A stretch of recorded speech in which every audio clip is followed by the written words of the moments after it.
नाज़रीन, आप देख रहे हैं आवर न्यूज और मैं हूं नाइला भट्टी।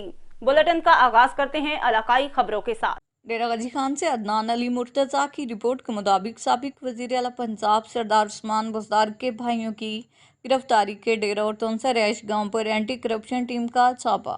कोई गिरफ्तारी अमल में ना लाई जा सकी। मुल्ज़मान घर से फरार टीमें मुतहरिक, जल्द गिरफ्तार कर लिया जाएगा।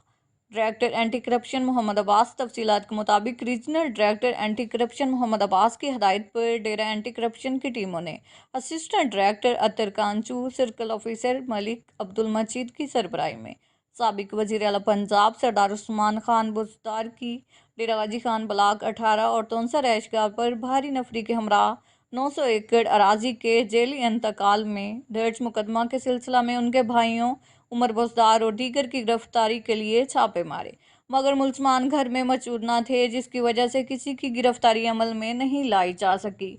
इस हवाले से regional director anti corruption Mohammad Abbas ने कहा कि मुल्ज़मान की गिरफ्तारी के लिए टीमें तश्कील दे दी गई हैं और जल्द ही उन्हें गिरफ्तार कर लिया जाएगा। मुल्ज़मान जिस कदर बासर क्यों न हों, कानून के शिकंजे से नहीं बच सकते।